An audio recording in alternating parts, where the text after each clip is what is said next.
We have to assume we are dealing with a very serious security-related incident here. My assessment is that NATO's heavyweight Germany is warning of a new level of danger after a major security scare at one of Europe's strategic airports. An explosives-laden drone was discovered next to a Ukrainian cargo plane in Germany, triggering a massive security response. Has one of NATO's key military cargo hubs been breached after an explosive drone was found inside the airport perimeter? Who sent the explosive-laden drone to Leipzig-Halle Airport? And was it targeting a strategic military asset? A Ukrainian cargo plane, an explosive drone, and panic at a major airport. But who is really behind this alarming incident? Berlin is warning of a growing hybrid war threat as suspicion once again falls on an alleged Russian sabotage campaign. An explosive drone, a Ukrainian aircraft, and rising tensions.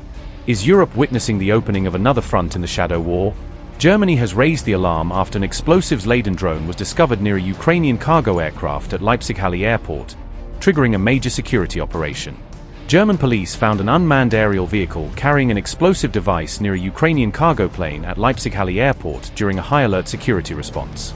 Authorities immediately suspended airport operations and diverted incoming flights while bomb disposal teams worked to safely secure and neutralize the explosive threat. Police deployed a specialized bomb disposal robot to remove the drone's detonator before safely disabling and securing the explosives without causing further danger.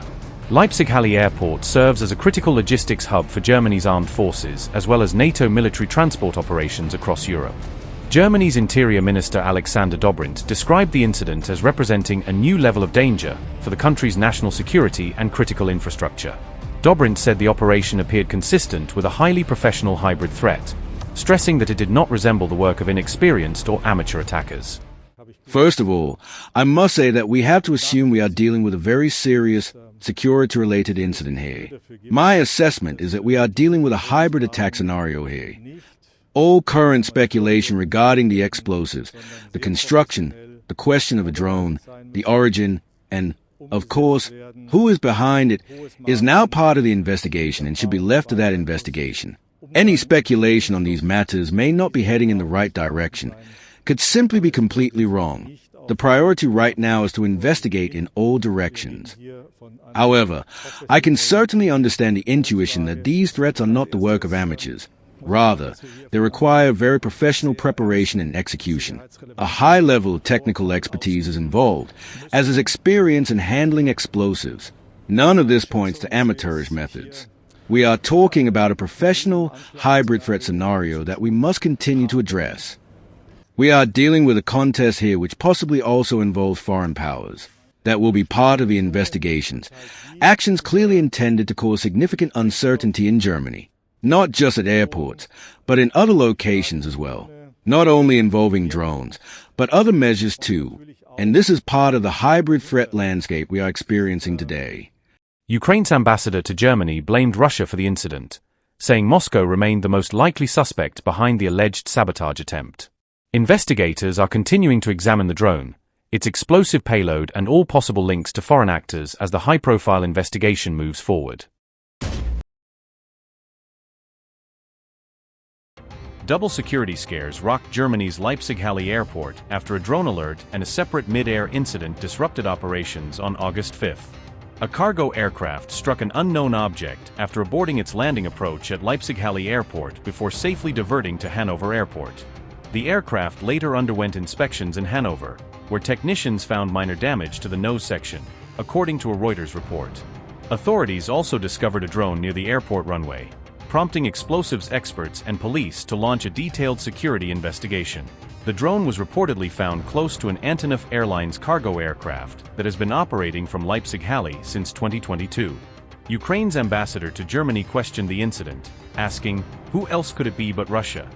while commenting on the developing investigation.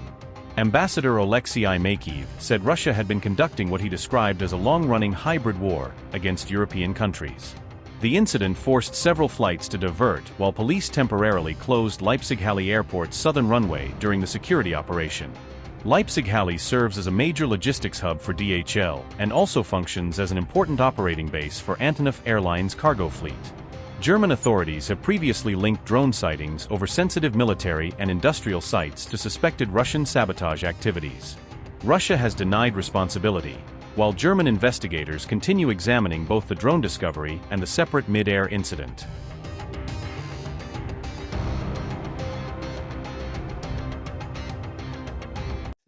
I do not need to explain to anyone that Russia will stand on its head to clear its name and absolve itself of responsibility here, together with Prime Minister Kosiniak-Kamysh, and respecting the prosecutor's recommendations not to prejudge the outcome of the proceedings and investigation, which are being conducted very quickly here. We are of course not making a final determination. However, according to the assessment of military experts, the vast majority of traces, including the elements found, indicate the Russian Kh-101 missile. I know that today it may not be very popular to speak well of Ukraine, but I know, and this knowledge is much more important, that the security of Poland depends directly and straightforwardly on the effective actions of the Ukrainian military, also in the air. If the Ukrainians had much more of what they are constantly asking for, perhaps that ballistic missile would not have flown into Poland. I have no reason to be an advocate for Ukraine in matters of patriots. I also have a question about yesterday's meeting with Volodymyr Zelensky in Lublin. In light of what happened today, we know these relations are very important, but did you manage during this meeting to straighten out things that have recently been politically complicated? I see. I've known Zelensky since the first days of his presidency, years ago, long before the war, and I am convinced that he has good intentions, but he is not infallible. He has his nationalists, he has his internal problems. I will do everything to ensure that Polish-Ukrainian relations, in connection with the Russian aggression, are as good as possible, not at the expense of Poland, but with mutual understanding and mutual respect. We came here, above all, to point out to the services, including the prosecution, how important it is to quickly clarify all the circumstances of this dramatic, but fortunately consequence-free, event, with no casualties or destruction, which involved the fall of this maneuvering ballistic missile here in the fields near Tarnowa Kolonia in the Lublin voivodeship. As is known, this was a result of a massive Russian operation. It was one of the largest attacks during this entire war on the whole territory of Ukraine. Bombs, missiles, and cruise missiles fell, including in western Ukraine, close to our border. As you already know, this is also clearly evident from the reports of our officers and generals, who have been on alert throughout the night, roughly since midnight, when confirmed information came in that the Russians were preparing such a massive attack. They have been continuously on their feet, monitoring these issues. It follows that the Ukrainians monitor the missiles right up to the Polish border and attempted to destroy those heading towards it. There is no reason to believe that the target was Poland, but two of these objects violated Polish airspace.